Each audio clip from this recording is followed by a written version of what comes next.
नमस्कार, आपका स्वागत है जस हिंदी में। मैं हूं आपके साथ राशि और अब वक्त हो चला है कुछ अच्छी खबरों का। तो आइए बढ़ते हैं आज की पहली गुड न्यूज की ओर। डॉलर की तंगी वाली श्रीलंका और प्रतिबंधों से प्रभावित रूस भारतीय रुपए के व्यापार निपटान तंत्र का उपयोग करने वाला पहला देश होगा। एक गेम चेंजिंग पहल जो अंतर्राष्ट्रीय लेन देन के लिए डॉलर और अन्य प्रमुख मुद्राओं के बजाय भारतीय रुपए का उपयोग करने की अनुमति देती है। भारत के सेंट्रल बैंक ने भारतीय रुपया व्यापार निपटान तंत्र के माध्यम से श्रीलंका के साथ व्यापार के लिए बैंकों को 5 विशेष रुपया व्यापार खाते खोलने की मंजूरी दी है। इसी तरह भारतीय रिजर्व बैंक ने बैंकों को रूस के साथ रुपए में व्यापार के लिए 12 वॉस्ट्रो खोलने की मंजूरी दी है। मॉरिशस के साथ व्यापार के लिए एक और खाता भी आरबीआई द्वारा अधिकृत किया गया है, जिसने जुलाई में तंत्र स्थापित किया था। भारत सरकार के एक अधिकारी के अनुसार सरकार ऐसे और देशों को तंत्र में लाना चाहती है जिनके पास डॉलर की कमी है। अब तक 5 से 6 बैंकों को रुपए में अंतर्राष्ट्रीय व्यापार निपटान की सुविधा के लिए वॉस्ट्रो खाते खोलने की अनुमति दी गई है।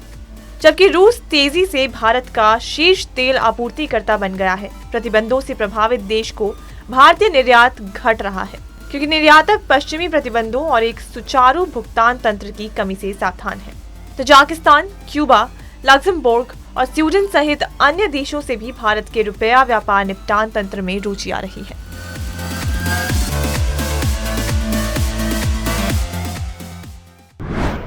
भारतीय नौसेना की ताकत में इजाफा होने वाला है। प्रोजेक्ट 75 की 5वीं कल्वरी क्लास पनडुब्बी यार्ड 11879 वागीर इंडियन नेवी को सौंप दी गई है। प्रोजेक्ट 75 के तहत स्कॉर्पियन डिजाइन की कुल 6 स्वदेशी पनडुब्बियां बनाई जानी है। इन पनडुब्बियों का निर्माण Mazagon dock shipbuilders limited Mumbai में किया जा रहा है। मिसाइल्स नेवल ग्रुप फ्रांस इसमें सहयोग कर रहा है। दोनों कंपनियों के बीच 6 सबमरीन तैयार करने के लिए 2005 में करार हुआ था। नौसेना के अधिकारियों ने बताया कि पनडुब्बी से भारतीय नौसेना की ताकत में इजाफा होगा। वागीर को 12 नवंबर 2020 को लॉन्च किया गया था। 1 फरवरी 2022 से वागीर ने समुद्री ट्रायल शुरू किए। इसने दूसरी पनडुब्बियों के मुकाबले सबसे कम समय में हथियार और सेंसर के प्रमुख ट्रायल्स पूरे कर लिए। इंद्र कुमार गुजरात सरकार ने 25 पनडुब्बियां नेवी को देने का फैसला किया था। इसके लिए प्रोजेक्ट 75 बनाया गया। इस प्रोजेक्ट के तहत पनडुब्बियों को बनाने के लिए 30 साल की योजना बनाई गई। 2005 में भारत और फ्रांस ने 6 स्कॉर्पियन डिजाइन की पनडुब्बियां बनाने के लिए $3.5 अरब के कॉन्ट्रैक्ट पर साइन किए थे।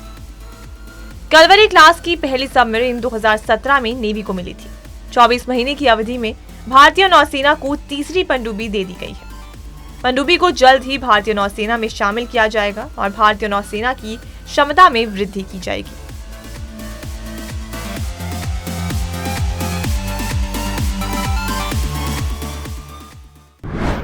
चीन के साथ सीमा विवाद के बीच भारतीय सेना पहली बार टैक्टिकल ऑपरेशंस के लिए प्रलय बैलिस्टिक मिसाइल की तैनाती करने में तैयार है। ये मिसाइल 150 से 500 किलोमीटर तक अपने टारगेट को निशाना बना सकती है। भारत चीन सीमा पर इस मिसाइल की तैनाती की प्रक्रिया शुरू हो चुकी है। अगले हफ्ते एक हाई लेवल मीटिंग में इसे मंजूरी मिल सकती है। भारत की तीनों सेनाएं इस समय रॉकेट फोर्स बनाने के प्रयास में हैं। दिसंबर 2021 में लगातार 2 दिन में 2 बार इस मिसाइल का सफल परीक्षण किया गया। तब से भारतीय सेना में इसे शामिल करने की कवायद जारी है। प्रलय चीन की डोंगफिंग मिसाइल का मुकाबला करेगी। खास बात यह है कि इससे रात को भी हमला किया जा सकता है। प्रलय जमीन से जमीन पर मार करने वाली कवासी मिसाइल है।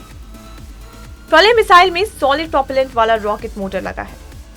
इसमें नई टेक्नोलॉजी के गाइडेंस सिस्टम में state of the art navigation and integrated avionics भी लगाया गया है।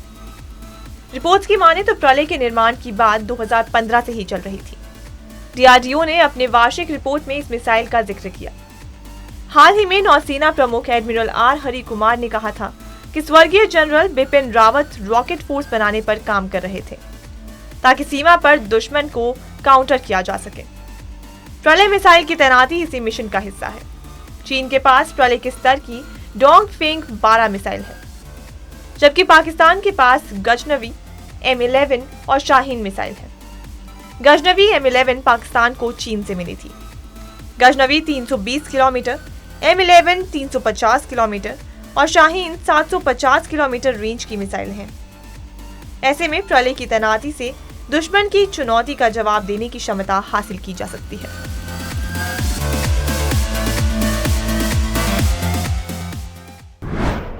दो 2023 को अंतर्राष्ट्रीय बाजरा वर्ष के रूप में चिन्हित करने के लिए प्रधानमंत्री नरेंद्र मोदी और राजनीतिक नेताओं ने संसद में एक शानदार दोपहर के भोजन में भाग लिया। कांग्रेस अध्यक्ष मल्लिकार्जुन खड़गे ने पीएम मोदी के साथ मिलकर लंच किया।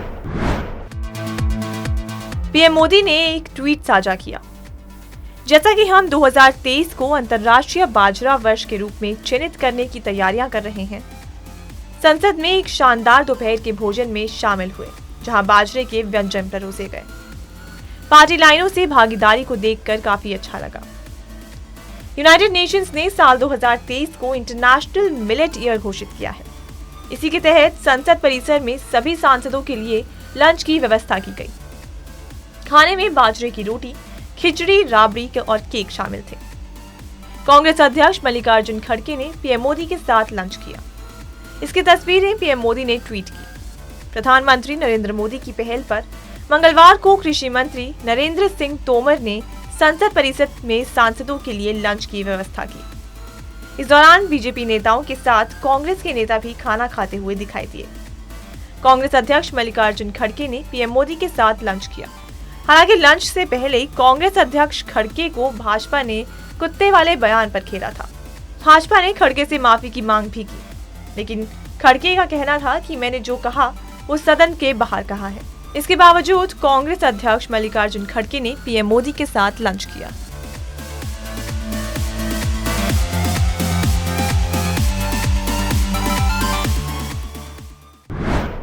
इंग्लैंड में एक बच्चे को बचपन से ही हार्ट की बीमारी थी, जिससे उसे काफी परेशानी हो रही थी। ऐसे में बच्चे की जान बचाना काफी मुश्किल लग रहा था। इस बीच अस्पताल के एक हार्ट सर्जन ने प्लेसेंटा से स्टेम सेल का उपयोग करके एक नई तकनीक से इलाज कर बच्चे की जान बचाई। हार्ट सर्जन का कहना है कि इस प्रकार का विश्व में ये पहला ऑपरेशन है, जिससे प्लेसेंटा से खून को संरक्षित कर स्टेम सेल विकसित की गई और इससे बच्चे की जान बचा ली गई। ब्रिस्टल हार्ट इंस्टीट्यूट के प्रोफेसर मासिमो कैपुतो ने बेबी की हार्ट डिजीज को ठीक करने के लिए अग्रणी स्टेम सेल स्कैफोल्डिंग का इस्तेमाल किया। इस तकनीक से जन्मजात हार्ट डिजीज से पैदा होने वाले बच्चों को कई ऑपरेशनों की आवश्यकता नहीं है।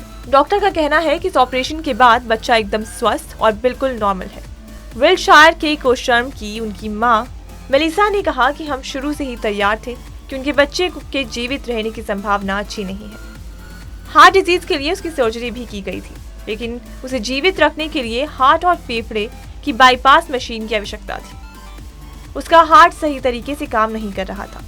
हफ्तों की गहन देखभाल के बाद ऐसा लगा कि बच्चे की स्थिति का इलाज करने का कोई पारंपरिक तरीका नहीं था और उसके हार्ट को ठीक रखने के लिए दवाओं पर निर्भर रहना था।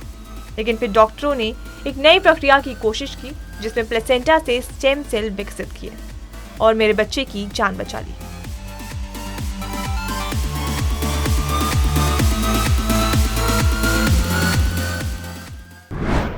हस्तकला क्षेत्र को पुनर्जीवित करने के लिए कश्मीर प्रशासन द्वारा पिछले साल शुरू की गई क्राफ्ट सफारी श्रृंखला पूरी प्रगति के साथ फल फूल रही है। ऐसे समय में जब हस्तशिल्प क्षेत्र पिछले 3 दशकों से भारी नुकसान झेल रहा था, सरकार ने स्थानीय कारीगरों की मदद के लिए ये पहल करने का फैसला किया है। अधिकारियों ने कहा कि हस्तशिल्प क्षेत्र के समग्र प्रचार के लिए सरकार ने 2021 में एक अनूठा कार्यक्रम क्राफ्ट सफारी टूर शुरू किया। हस्तशिल्प क्षेत्र के विभाग को सकारात्मक प्रतिक्रिया मिल रही है। निदेशक हस्तशिल्प कश्मीर की देखरेख में अधिकारियों ने उनकी शिकायतों की जांच की और सुनने के लिए विभिन्न कार्यशालाओं और आवासीय घरों का साप्ताहिक दौरा किया। हस्तशिल्प कश्मीर के निदेशक महमूद शाह ने बताया कि हमने दिसंबर 2021 में इस पहल की शुरुआत की थी। हमें इस साल अब तक सकारात्मक प्रतिक्रिया मिली है। पर्यटकों ने क्राफ्ट टूर पर जाने की इच्छा व्यक्त की। हर हफ्ते अधिकारियों के 4-5 समूह आते हैं और प्राप्त करते हैं। कारीगरों के काम के बारे में फीडबैक देते हैं। सकारात्मक प्रतिक्रिया देखकर हमने अपने काम का विस्तार करने का फैसला किया। शाह ने आगे कहा कि उन्होंने ये सुनिश्चित करने के लिए पंजीकरण की प्रक्रिया भी शुरू कर दी है कि एक भी कारीगर छूट ना जाए। कालीन बुनाई, लकड़ी की नक्काशी, शॉल बनाने, paper mache, copper work, embroidery work, silver work, crew work और अन्य चीजों में लगे कारीगरों ने ये कहा कि उन्हें सरकार से काफी उम्मीदें हैं। ये सरकार द्वारा उठाया गया एक बहुत अच्छा कदम है, लेकिन इस पहल को जारी रखा जाना चाहिए। अगर इस साल को बीच में ही रोक दिया गया तो हम उसी स्थिति में रहेंगे। इस व्यापार को सीखना आसान नहीं है। आजकल हर कोई इसे सीखना चाहता है, लेकिन कोई भी काम करने के लिए तैयार नहीं है।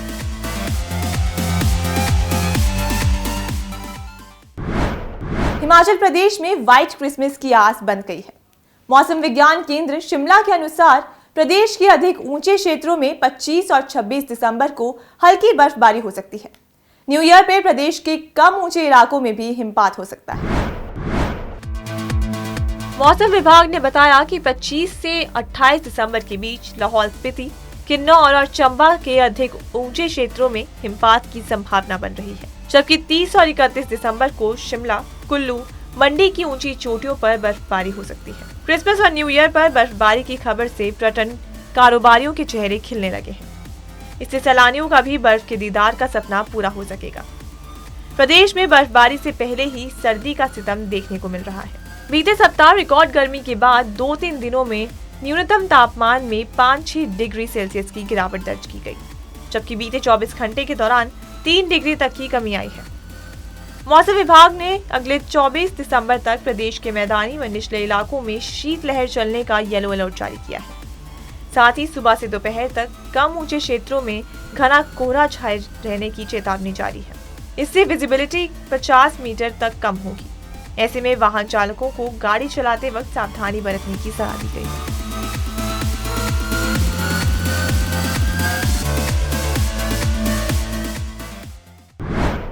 गुड न्यूज में आज के लिए सिर्फ इतना ही। फिर लौटूंगी कुछ अच्छी खबरों के साथ। तब तक के लिए मुझे दीजिए इजाजत और देखते रहिए जासिंदी।